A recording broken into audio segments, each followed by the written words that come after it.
Guys, the Grand Prix has officially begun. We have so many competitions to talk about, and the Russians being the most Russian I have ever seen with announcing there is no announcement. So let's just jump into it. First, we need to talk about Skate America. As you all know, the pairs is basically dead at this point, or at least dead to me. I don't know anyone. And in ice dance, there is Chalk and Bates, and then there is Fear and Gibson. And Fear and Gibson are basically gonna win it all. So there's no need to talk about ice dance. Again, at least for me. So I'm only going to be talking about the men and the women. So the women at Skate America. Kaori Sakamoto took first and freaking deserved it. She did so well. Like, I've rewatched her long like 3 times. Like, that mashup, that combination, that attitude, that final pose, the haircut, everything, maybe except for the dress, worked perfectly. She had probably one of her best competitions to date. The crowd fucking loved her, adored her. The energy was just right. The stars truly aligned for Kaori Sakamoto,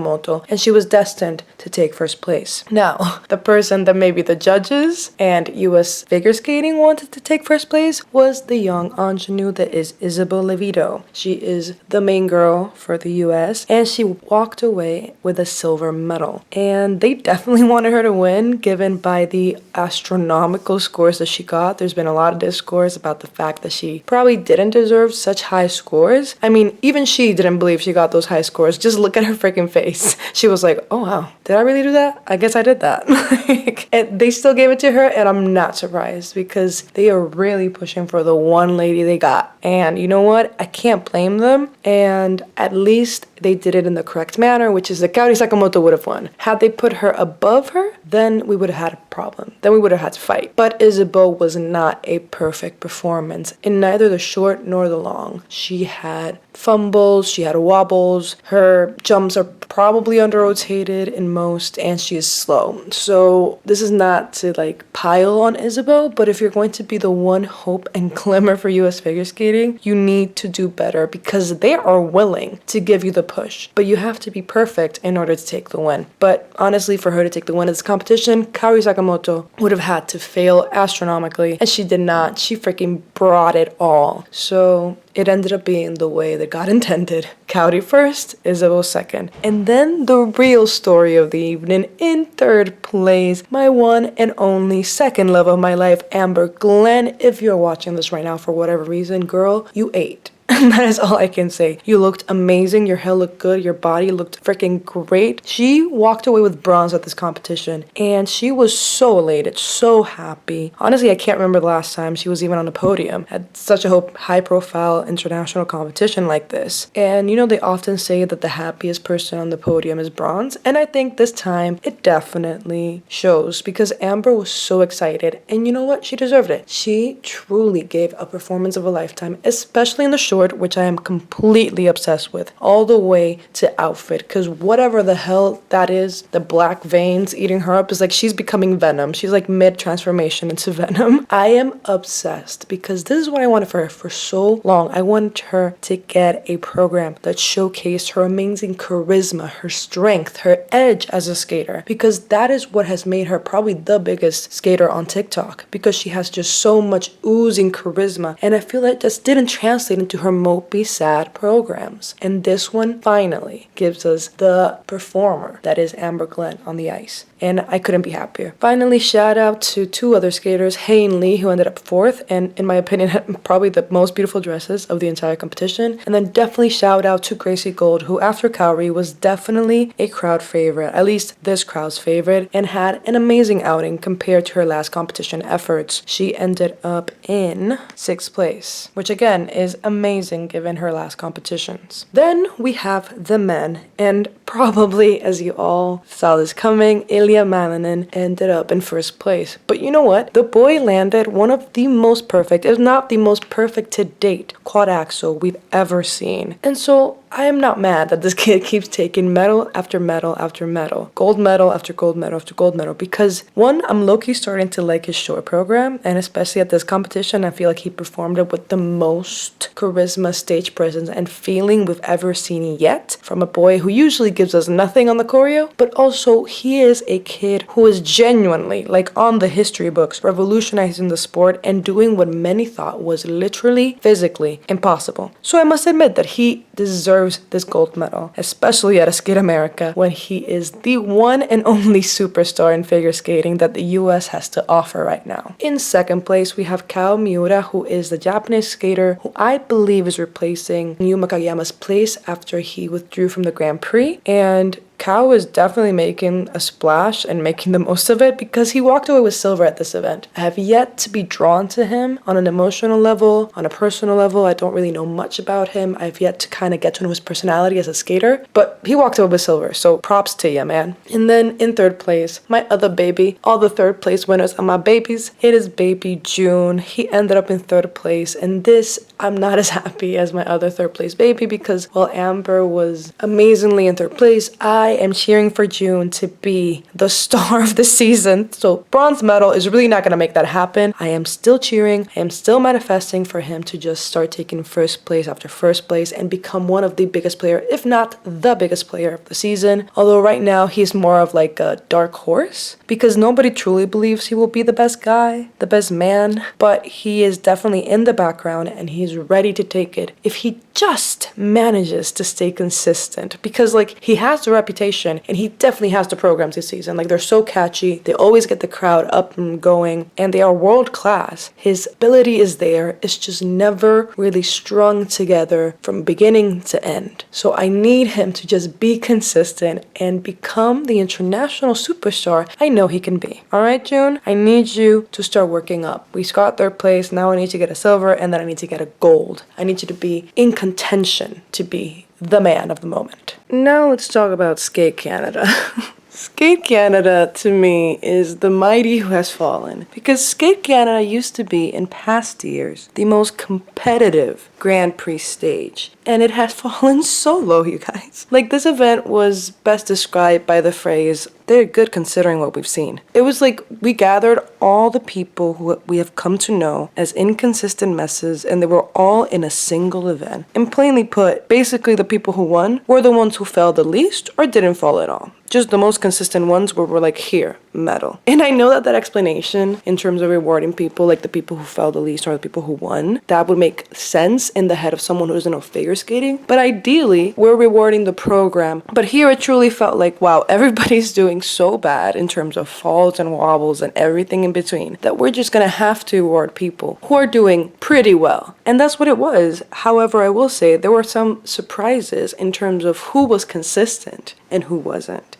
especially in the ladies. But let's start with the men who definitely had the rougher competition at Skate Canada. In fifth place, we have Camden. And as you all know, I really wanted Camden to shine. I felt like this was his moment to prove himself to him and to me that I am not delusional and cheering for him. And let's just say I wanted more from Camden because as soon as I saw him pop his very first jump of the entire competition, his first jump in the short, I knew we weren't going to do well. I knew it was going to happen. He had so many bobbles, so many wobbles, and I could just feel he was lacking like the fight, especially with that song. It didn't grab me. It didn't grab him. I feel like he was just skating to survive, and he needs to perform better in order to get our attention. And the fact that he ended up fifth in this place really shows how we're lacking depth in terms of competitors in figure skating. But for him being fifth, I think is a pretty good position to be in. In fourth place, we have the Canadian skater himself, Keegan Messing. His... I don't even know how to explain this. Let's just say that first jumps of the short were just terrifying to watch. Like first jumps of the short really set the mood for the entire male competition because Keegan had one of the most terrifying but also kind of funny falls I've ever seen. And this happened in his first jump of the short. After he fell, his entire body rolled on the ground. Like he looked like a rolling ball. He looked like the vine of the girl that falls off a swing and then becomes a bowling ball. It was crazy. And while he did maintain his cheery composition over the top 40 pop hit, it really is not doing it for me. Like, I know he's a beautiful skater. I know he's here day in and day out being consistent enough, but this competition wasn't it for him. And I feel like Keegan needs to do something different. He still got 4th place, which is low for Keegan, but given this competition, I would take it as a reward. In 3rd place, we had somebody who I think surprised us all because he is on the podium, and that's Matteo Rizzo, the Italian. The thing I like most about him was definitely the Maneskin medley in the short, because I love Maneskin. And he fought. Like, you could tell he was giving it his all, especially in the choreographic sequences. And it paid off because he ended up on podium. And Matteo Rizzo has been someone who has always been just there. If he just got it together, he would be definitely in the mix for winning. And here he was just enough. He was just consistent enough that he ended up on the podium. In 2nd place, we have the Japanese Kaori, and although I'm not completely familiar with him, here he looked like a freaking superstar at this event because he landed mostly everything, and he had an excellent stage presence on the ice, and I actually really liked his programs. I'm looking forward to this guy because not only does he have star talent, but he can definitely keep up with Shoma Uno. And as we saw at this event, if Shoma messes up and then Kao doesn't, he can definitely place higher than Shoma Uno. So it looks like Shoma Uno finally got some competition, and it makes complete sense that it would be another Japanese skater because they just have so much talent and depth when it comes to figure skating. And then in 1st place, as we all predicted, Mr. the one and only man of the season, Shoma Uno. Thankfully, Shoma Uno was at this event because even if he had little mistakes here and there, his skating was definitely a breath of fresh air. I didn't have to white knuckle it throughout the whole program, waiting to see if they were gonna mess up, fall, or freaking roll like a ball. I'm just rhyming here. And that being said, he did have some wobbly jump exits, especially in the short, and definitely some ice touches to help support himself in the jump exits. But, and this is probably why he ended up in 2nd after the short behind his fellow Japanese skater Kaori. But after the long, he did his thing and he came back up to 1st. But this was too close for Shoma. Like, Shoma needs, like I said, there is no excuse for Shoma not to win everything. And so far, so good. But here, this showcased the Shoma can fall behind, and that the competition, although definitely loosened up in terms of number of competitors, there still are competitors who can keep up with him. So Shoma needs to stay on his toes. And yeah, the male competition, the men's event, was, I don't even know how to describe it. It was sad to see.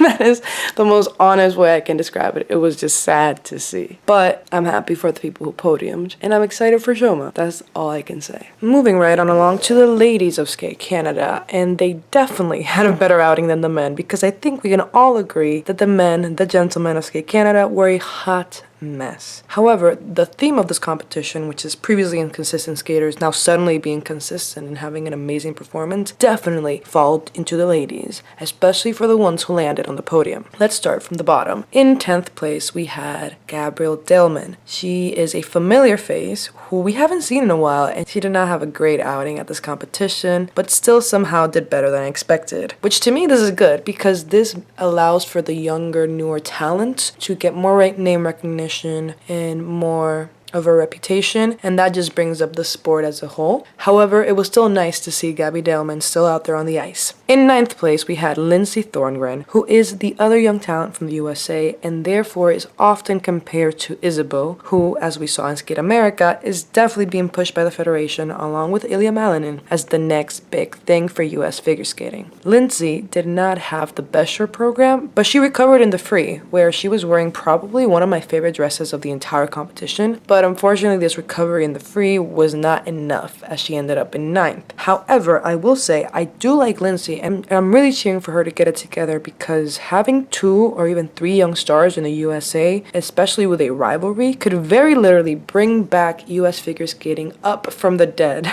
as the media would start covering way more the competitions, especially for these international Grand Prix spots. I really just want Lindsay to succeed and really start enjoying skating again, because I can tell that she wants it, but sometimes I worry because she looks like she's about to cry very much every single time right before her performance, which I get it. I would be really nervous too and probably would be crying, but I really hope that she can just show us that joy, because the talent is there and we can all see it. She just needs to be more consistent, and she just needs to have the performance of a lifetime, and I really hope she gets it too. In 7th place, we had the only young new Canadian talent for the ladies, Madeline Skeezes. She performed okay. I mean, it got her 7th place. But again, I'm also cheering for her because not only is she probably the only new young talent for Canada, but I really want the ladies to take advantage of this season because now they can really start gaining these international medals and really podium at these competitions, which maybe they would have been blocked otherwise by the Russians. So I'm cheering for Madeline. In 5th place, we have another familiar face, Rika Kihira, whose programs I very, very much enjoyed. And to me, she looked in amazing shape. Like, you can tell she's trained and you can tell she's taken this season very seriously. I really genuinely hope that the injury, which is truly the only thing in her way, does not show up. That old injury better not rear its ugly head again this season,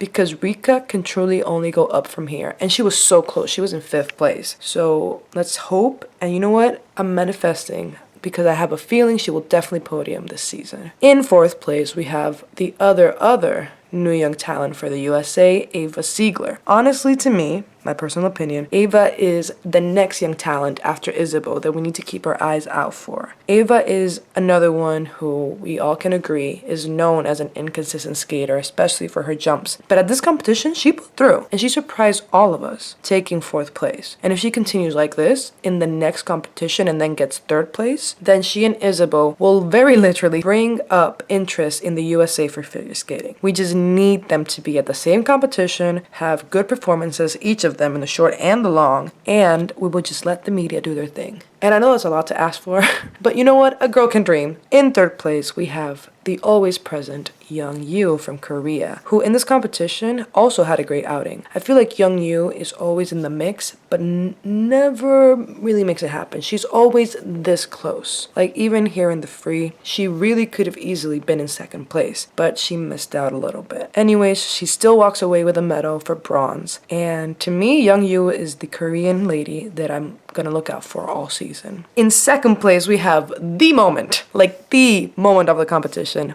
with Starr freaking Andrews. Because when it comes to notoriously inconsistent skaters, Starr Andrews might as well be the definition. But in this competition, she freaking killed it. Like, she landed everything. She was just consistent as much as we've ever seen her. Like, this is her best competition to date. And I know that I said that Lizzie Thorngren had my favorite dress, but actually Starr's dress might also be my favorite dress. I mean, I do need two, one for the short and one for the long, so those would be my picks. But Starr Andrews was truly the best we've ever seen, and I'm literally obsessed with her long program. I've seen it maybe like 3 times, and her reaction to her scores might be quite literally my favorite moment of the entire Grand Prix so far. And her reaction just to the end of the program, her saying, "I did it!" Like, she has truly found a place in my heart as the 3rd love of my life, right after Evgenia and then Amber Glenn. And now that she is here and I care about her and I am emotionally attached, I need her to keep this going, because she alone could fix the entire interest in figure skating in the US. And I believe that she could very much single-handedly become the next star of US figure skating. However, hear me out, because I know all of you being like, what? Starr Andrews? Yeah, but she just needs to keep it going. I feel like Starr Andrews, with her reputation, with her star quality personality, pun intended, her reputation and her already established name recognition, I think it makes her uniquely aligned to be in the position to become a media darling. And I'm serious about this. Like, she just needs to keep this going. If she starts landing on the podium at every single stage of the Grand Prix that she's at, there's no reason why she doesn't become like a bigger name in the US. I know that's a lot to ask for from Starr Andrews. This is very literally the very first competition she's ever been consistent, and here I am imagining her entire long career as the next star since Adam Rippon. But a girl can dream, alright?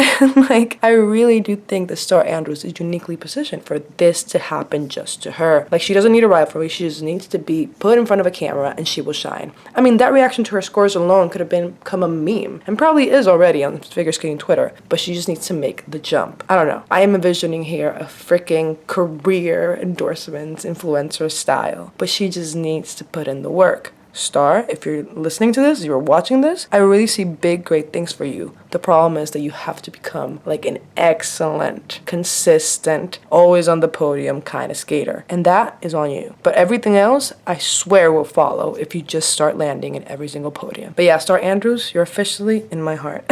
And then in 1st place, we have another Japanese shining star, Rinka Watanabe, who had the best emotional kind of celebration after landing a perfect performance in the free. And honestly, I gotta say it, I'm also emotionally attached to her and this girl's journey. If you want the way to my heart, just have an amazing performance and then just celebrate emotionally. To be completely honest, I'm not completely familiar with her, but I am now very much interested in her career, and it just proves once again that the Japanese skaters are in a league of their own, because she, as soon as she was consistent, the quality of her program immediately made her deservedly first place. And yeah, that was the ladies. Honestly, the ladies definitely had a way better outing than the men, and they all surprisingly skated very well. Like, even the girls who were towards the bottom had a pretty consistent turnout, especially compared to the men.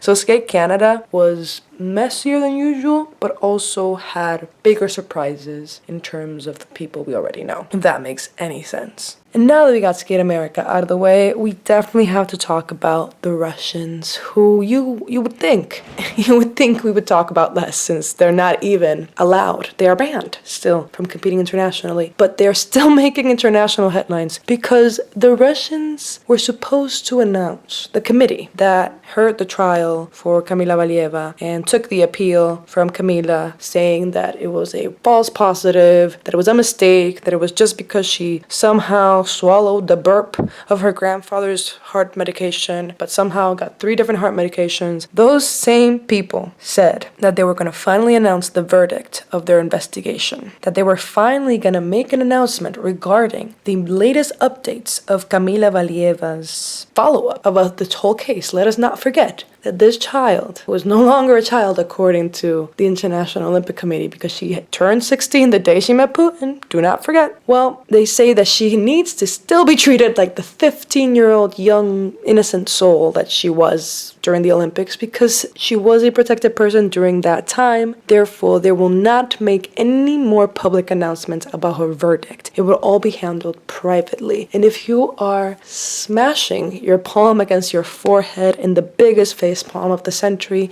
now you know how I feel, because what? Like, excuse me, what? You are deciding to not say anything after we as a freaking globe heard about this entire scandal? You are making that decision? That doesn't make any sense. That does not make any sense. Like, I get that she was a minor when this all happened, but the anonymity is out the fucking window. Like, you were trying to stay anonymous because you said the person who was caught doping was a protected person, but there was only one 15-year-old on the freaking Russian team, so we all know who it is. Therefore, to try to maintain all this anonymous, we're gonna find out eventually, because you're gonna have to either, one, tell the US skaters and the Japanese skaters that they're either second for the US, because, you know, we ended up second in the team competition behind the Russians, so the US skaters could now be getting literally gold medals. I am sure some of them are going to want to post about that, or we're going to find out through somebody snitching. Like, just make the announcement, because that way you can unclear the muddy waters which you muddied in the first place. Like, we all know it is her. But anyways, let's read their dumb, stupid announcement about no announcement. It reads, the official Rusada statement regarding the figure skater, the member of the Russian Olympic Committee case. They want to mention her by name.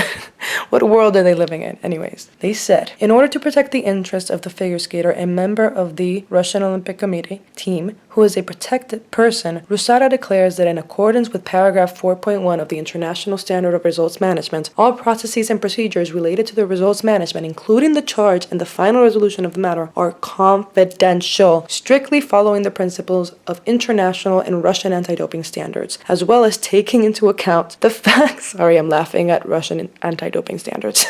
And taking into account the facts and circumstances of the case, Rusada does not intend to announce the date of the hearings, the decision, or any other details in the case of the figure skater, a member of the ROC team. But boy, let's do the math one more time. You're saying it is a ROC team member, all right? We see them. We picture them. You're saying because they are a protected person. Oh, founder, there is only one protected person. You see what I mean? Your point is not being made, homie. Like, you're not saying, you're not giving what you think you're giving. It's not making sense. And anyways, basically they say that they have the right to not announce anything because when the thing occurred, she was a minor. However, saying that I'm not going to say anything has made everyone and their mother basically come to the conclusion that they came to the conclusion that that B sample, the second sample, the first sample, the A sample turned out positive. They divide the sample in two in case anything happens to the A sample. They test the B sample. Part of the appeal is testing the B sample to see if it also tests positive. Well, everybody, through this announcement, thinks that the B sample was for sure positive because there is no way in this world or any other that the Russians will not take an opportunity to clear Camila's name. That's just something that would not happen. So if she truly tested negative through that B sample, and they could argue a case that it was all media hunt against this 15-year-old Russian girl, they would have done it. But the fact that they're still trying to maintain complete anonymity tells me and everybody else that there is a very large chance that she tested positive, and they're going to try to appeal it once again. Now, as you know, the Russians are banned, but they're still holding their own fake Russian Grand Prix. The same day this was announced, Camila was literally performing at the first stage of that Russian Grand Prix, which are all these all-national Russian competitions. And you would think that if Rusada found her guilty of doping, like 100%, because both samples are now testing positive, then she would not be able to perform these national competitions. But yet again, no action was taken. Why? Because we believe they're going to appeal this again. And now nothing is really happening. There are reports that the doctor, the national team doctor, is going to take the fall for this. But is he really the one that should take the fall for this? Who is it? Is it the entire system? Is it just the coach? Is it the kid and their family for not protecting the kid correctly? If we're really truly going to treat her like a kid, are her guardians culpable because of this? How far does the legality go? Who are we trying to protect? The doctor who's already been banned for doping in the past with rowing, being banned one more time, does not seem like it's punishment, if punishment at all, because they've already gone through this and we're still allowed to become team doctor. So what are we doing? Nothing. That is what we're doing. And yes, Camila Valieva did perform the hoodie program where she frames herself like the victim of the media. I think she took out the voiceovers because maybe they thought, legalities, maybe we're going to lawsuit from Christine Brennan or someone. And yes, Camila performed beautifully, amazingly. And here's the thing, no matter how amazing it is, I can't look at it and think, wow, amazing, because I can't help but think back about she tested positive for doping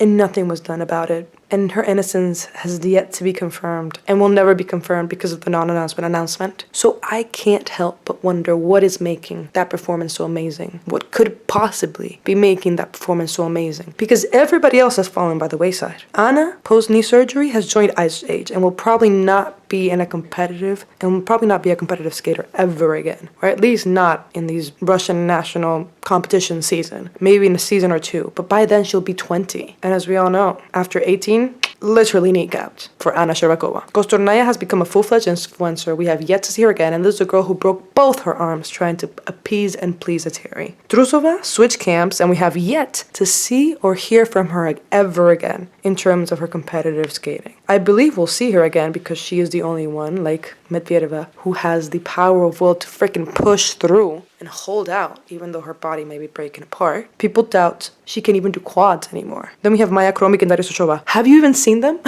Has anyone seen them? Where are they? And they're the only other skaters in the Team Tutberidze camp. They are Camila's age. Camila's the only one who is still skating. Even her peers, same age peers, Maya Kromik and Daria Sochova, have essentially disappeared. So when I see Camila Valieva, I don't think, wow, amazing. I mean, yes, it's beautiful sport and it's beautiful performance. And I miss the Russians giving depth, especially to disciplines like pairs and ice dance. But I don't know how people can watch it and not think of behind the scenes. What the hell is going on behind the scenes? All the shadiness, secrecy, confirmed doping? How much more do you need to know? Busted kneecaps, 2 broken arms. Evgenia can literally turn to one side with her back. Sagitova retired at the age of 18. I will say this again. Terry has yet to train any skater over the age of 18 who is still competing competitively as a skater. It just has yet to happen, and I don't think we'll see it happen anytime soon. The only reason Kamila Valieva is still skating at that capacity is because she is now a symbol. There is a point to be made with Kamila Valieva, and yes, there's Kakatieva and Petrosian, but will we ever see them skate internationally? We don't know. They don't have the fame. They don't have the international medals to prove themselves. Yes, Kakatieva is kind of like the second Kamila Valieva, but will she even make it to the Olympics? I doubt it. Because 1, will the Russians even be allowed to skate at the Olympics? 2, how old will Akatieva be by the Olympics? Will there be another girl by then? Probably. It's happened every other time. It's happened literally every other time. So what are we gonna do now? Like, I just need people to kind of miss them, but also admit the machine behind them. That's all I want. And yeah, basically the Russians are being Russians. Skate America and Skate Canada were amazing. The Grand Prix is fun and going, and I hope you guys are enjoying it. And as always, shout out to Karina, Katie, Leslie, Natalia, and Timothy. Hopefully I'll talk to all of you soon. Bye bye.